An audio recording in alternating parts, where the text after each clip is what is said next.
नमस्कार दोस्तों, मेरा नाम है प्रदीप चौहान।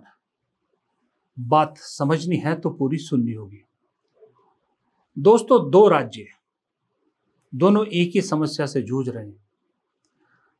एक राज्य जो कई दिनों से इस समस्या से जूझ रहा है और एक राज्य अभी समस्या से जूझ रहा है। दोनों का दर्द एक, दोनों का नेचर एक, लेकिन दोनों के साथ जब मदद की बात आती है तो व्यवहार अलग अलग। क्योंकि एक जगह पर सरकार अपनी है, एक जगह पर सरकार पराई है। मैं बात कर रहा हूं इस देश के दो पहाड़ी राज्य। इस देश में तीन पहाड़ी राज्य हैं। एक कश्मीर, वो आप समझ लो, वो तो उनकी कहानी अलग है। बचे हिमाचल और उत्तराखंड। दोनों जगह हर साल प्राकृतिक आपदा इस खास करके मॉनसून सीजन में आती है, लेकिन दोनों राज्यों के साथ हर साल सौतेला व्यवहार होता है। एक को खूब मिलता है, खूब दूध दही मक्खन सब मिलता है, तो दूसरे को सूखी रोटी के लिए भी तरसाया जाता है। वजह यह है कि वहां कांग्रेस की सरकार है और एक जगह बीजेपी की अपनी सरकार है।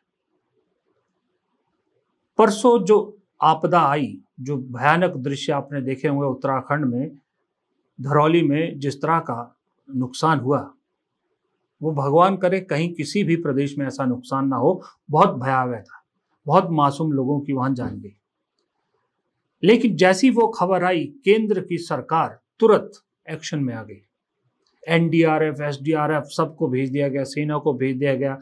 गृह मंत्री अमित शाह खुद लगातार तब से लेके मुख्यमंत्री उत्तराखंड के साथ टच में रहे। प्रधानमंत्री ने शोक व्यक्त किया और तुरंत केंद्र सरकार ने कई तरह के राहत पैकेज की घोषणा कर दी। उत्तराखंड के मुख्यमंत्री पुष्कर धामी खुद हवाई दौरे कर रहे हैं।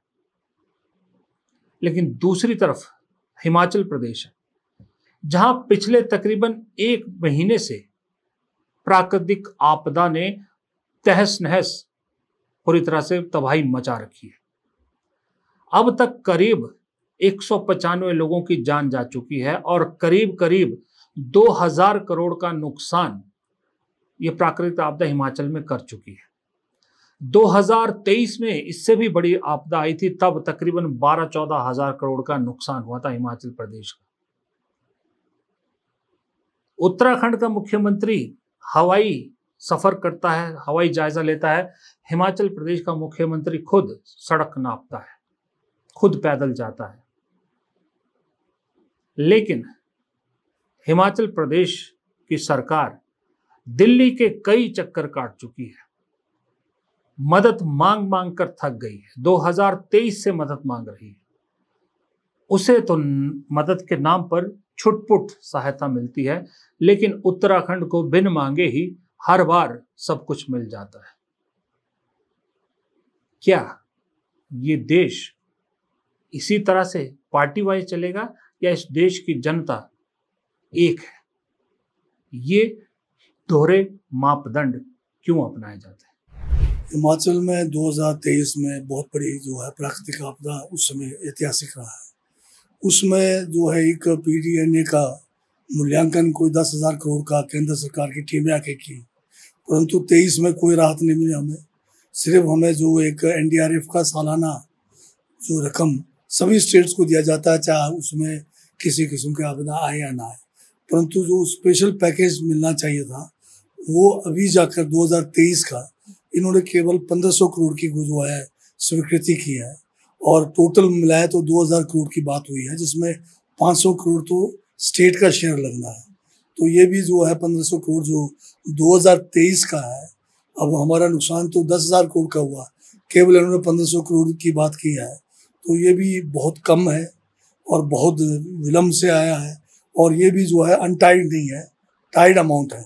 मतलब कि जो जो उस समय नुकसान कुछ हुआ है उसी को जो है हमें जो है उन्हीं को चार्ज करना पड़ेगा। हिमाचल में जब से 2023 से लेकर अब तक जो हर बार आपदा आती है, 2023 में इतनी आई थी, उसके बाद अब आई है। यहां पर एक चीज की तारीफ जरूर करूंगा मैं, जो प्रदेश की भाजपा इकाई है, खास करके पूर्व मुख्यमंत्री जयराम ठाकुर, उन्होंने कोने कोने में जाकर लोगों का हाल पूछा है, कुशल क्षेम पूछा है। जबकि यहां सरकार कांग्रेस की सरकार जितना कर सकती है कर रही है, इसमें कोई शक नहीं। लेकिन अब तक फाइनेंशियली ये सरकार, वैसे ही हिमाचल सरकार कमजोर है। जब कोई किससे अपना कोई औलाद कमजोर होती है, शारीरिक रूप से कमजोर हो, तो उसे तो और ज्यादा ध्यान रखने की जरूरत होती है। लेकिन यहां पर क्योंकि ये औलाद सौतेली है, इसलिए सौतेला व्यवहार किया जा रहा है। आप विश्वास करोगे, हिमाचल के लिए सबसे पहले किसी सांसद, किसी नेता ने अगर अपनी जेब खोली है तो वो थे राहुल गांधी। उन्होंने अपने जेब से 5 करोड़ रुपए की मदद हिमाचल के लिए अनाउंस की है। जबकि हिमाचल से 6 भाजपा सांसद है, इनफैक्ट 7 भाजपा सांसद है, 4 लोकसभा के, 3 राज्यसभा के। उनकी तरफ से कोई खास मदद का ऐलान नहीं हुआ। चाहते तो वो भी अपने एक साल का 5-5 करोड़ का जो एमपी फंड का आता है उसी में से कुछ कर लेते हैं, लेकिन नहीं। बल्कि जिस मंडी में आपदा आई है, वहां की सांसद कंगना रनौत तो ये कहती कि मेरा काम थोड़ी है, मेरे पास कैबिनेट थोड़ी है, मेरे पास पैसे थोड़ी है, मेरे पास ये समस्याओं का समाधान थोड़ी है, मुझे तो 70-80 दिन साल में काम करना था सिर्फ।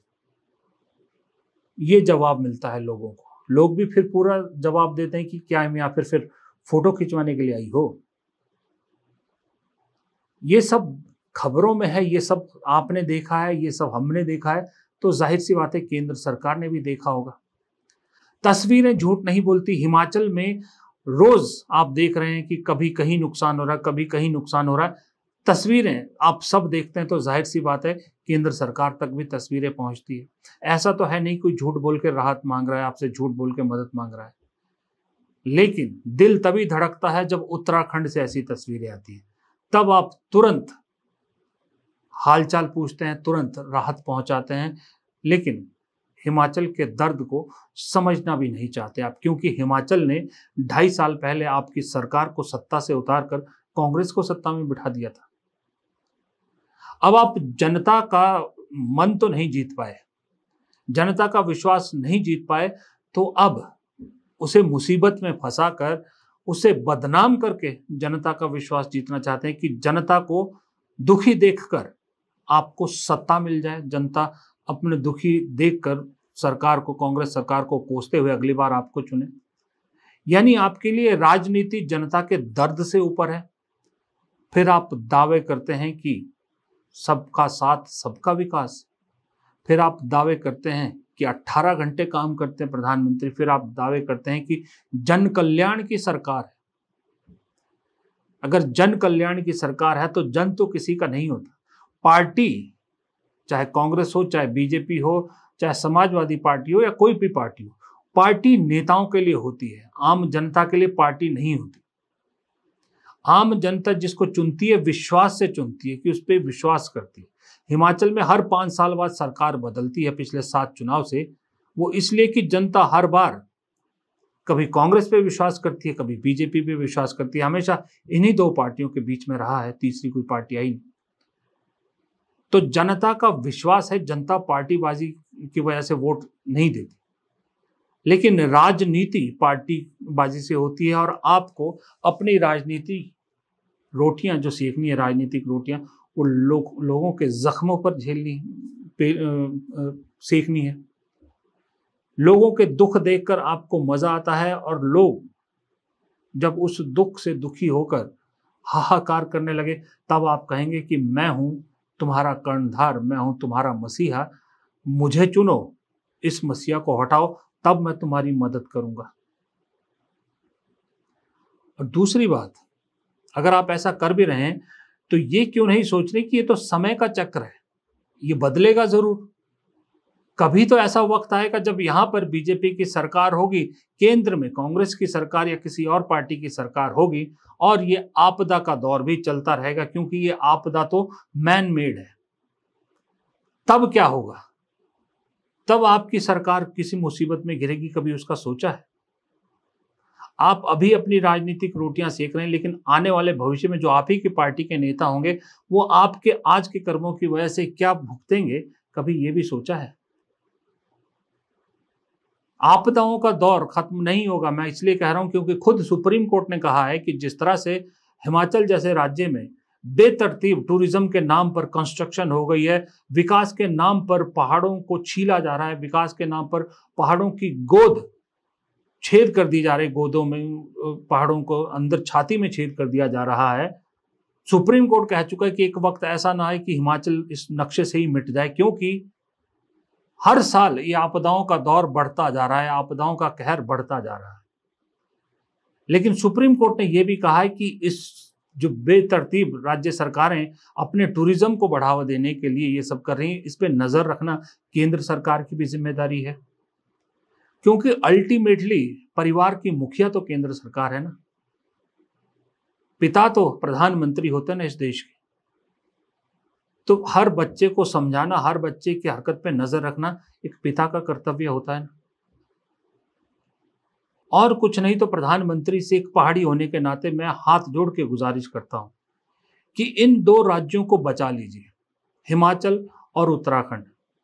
ये दोनों राज्य नहीं बचे तो आपके पास पहाड़ी राज्य होने के नाम पर कुछ नहीं बचेगा, क्योंकि कश्मीर में स्थितियां कब सुधरेगी कोई नहीं कह सकता। नॉर्थ ईस्ट की हालत भी आपको मालूम है। दो राज्य ऐसे बचते हैं जहां भारत के लोग खुल के जाते हैं, कहीं किसी को बर्फ देखनी होती है तो जाते हैं, गर्मी से राहत पानी होती तो जाने होते हैं। लेकिन जिस तरह के विकास के नाम पर बेतरतीब पहाड़ों को काटा जा रहा, पहाड़ों के साथ अन्याय किया जा रहा है, उसको रोक लीजिए। बेशक मैं इन दोनों राज्यों की सरकारों को भी कहता हूं, नहीं चाहिए हमें पर्यटन, नहीं चाहिए। अगर 1 लाख पर्यटक की जगह एक साल में 1000 पर्यटक आते हैं चलेगा। इस देश के लोग जज्बाती हैं, इस देश के लोग हार्ड वर्कर हैं, कुछ ना कुछ कमाई का साधन और निकाल लेंगे। लेकिन आप ये पर्यटन के नाम पर जो बेतरतीब विकास की कहानी गढ़ रहे हैं, ये मत करिए। आने वाली जो नस्लें हैं उनको आप बर्बाद कर रहे हैं। मैं हैरान होता हूं देख के कि दोनों राज्यों में एक जगह पर रिलीजियस टूरिज्म है, एक राज्य में दूसरा टूरिज्म है। दोनों राज्य सरकारें चाहे किसी की भी हो, चाहे बीजेपी की हो चाहे कांग्रेस की हो, भले ही स्थानीय लोगों को परेशानी हो, लेकिन अपने यहां आने वाले पर्यटकों को परेशानी नहीं देखना चाहती। बेशक छोटे छोटे स्कूल के बच्चे पीक सीजन में स्कूल जाने से वंचित रह जाते हैं, ट्रैफिक जाम में फंसे रहते हैं, गर्मी हो सर्दी हो फंसे रहते हैं, लेकिन पर्यटक को परेशानी नहीं होनी चाहिए। ये कैसी सोच है, ये कैसा तरीका है? 6 बजे बच्चा, एक छोटा सा बच्चा 6 साल का 7 साल का बच्चा घर से निकलता है स्कूल जाने के लिए, क्योंकि मैं शिमला की सिचुएशन बता रहा हूं आपको, एक शहर कि उसे अगर स्कूल जाने के लिए 6 किलोमीटर का सफर तय करना है एक बच्चे को, तो उसे 6 साढ़े 6 बजे निकलना पड़ता है, क्योंकि इतना ट्रैफिक मिलता है गर्मियों में और सर्दियों में, दोनों सीजन में, कि वो फिर भी कई बार 9 बजे तक स्कूल नहीं पहुंच पाता 6 किलोमीटर के सफर में। आपको चंडीगढ़ से शिमला एंट्रेंस पहुंचने में 1.5 से 2 घंटे लगेंगे, 2 घंटे मैक्सिमम लगेंगे। लेकिन आपको अगर शिमला क्रॉस करना है, शिमला क्रॉस करके आगे की जगह जाना है, तो वो शिमला क्रॉस करने में आपको 3 घंटे लगेंगे। ये हालत होती है। पर्यटक बेतरतीब कहीं भी गाड़ी खड़ी करते हैं, कहीं भी गंदगी डालते हैं, कहीं भी हुड़दंग मचाते हैं, कहीं भी जो है गाड़ी खड़ी करके शराब पी रहे होते हैं, सब कुछ कर रहे होते हैं, बेतरतीब तरीके से गाड़ियों को जो है इधर उधर करते हैं, हुड़दंग मचाते हुए। इतनी रील्स आपने देखी होंगी जहां पर पर्यटक खुलेआम शराब पी रहे होते हैं, कोई गाड़ी की छत पे बैठ के रील बना रहा होता है। एक तो ये रील कल्चर ने इस देश की ऐसी तैसी फेर दी है। ये रील कल्चर ने इतना एक्सीडेंट की और जो कानून व्यवस्था को खराब करने में रोल अहम प्ले कर लिया ना, कि क्या बताऊं। सुप्रीम कोर्ट हर चीज का सुमोटो ले लेता है, इस चीज पे कभी कोई सख्त टिप्पणी क्यों नहीं करता, मुझे नहीं समझ में आता। तो संस्कृति भी खराब कर रहे हैं पर्यटक। हिमाचल में आते हैं, हुड़दंग मचाते हैं। पंजाब से बहुत सारे लोग हिमाचल में आते हैं, आए दिन आपको वीडियो मिलते होंगे जहां गुटों में झड़पें होती है। फिर जब हिमाचल वाले पंजाब में जाते हैं तो हिमाचल की टैक्सी और बस ड्राइवरों को वहां पर वही सब झेलना पड़ता है, क्योंकि दो राज्यों के लोगों के बीच में प्यार की जगह टूरिज्म के नाम पर दुश्मनी बढ़ रही है। ऐसा पर्यटन मुझे नहीं लगता कि इन दोनों राज्यों की जनता को चाहिए, कभी नहीं चाहिए। आप उत्तराखंड में जाइए, ऋषिकेश में जाम में अगर आदमी एक बार फंस जाए तो जिंदगी के बाद कान पकड़ लेता है कि कभी भी उत्तराखंड नहीं आऊंगा, खास करके यात्रा सीजन जब हो तब तो बिल्कुल नहीं आऊंगा, क्योंकि इतना जाम वहां पर लगता है। उसके बावजूद फिर आदमी पहुंचता है यात्रा में, एक आस्था लेके पहुंचता है, भोले बाबा के दर्शन करूंगा, केदारनाथ जाऊंगा, बद्रीनाथ जाऊंगा। आधे रास्ते में गाड़ी खड़ी करता है, कईयों किलोमीटर पैदल चलता है, कई मुसीबतें झेलता है, लेकिन उसके बाद प्राकृतिक आपदा जब अपना खेल दिखाती है तो उस जान को जोखिम कितना होता है आप खुद समझ सकते हैं। नमस्कार।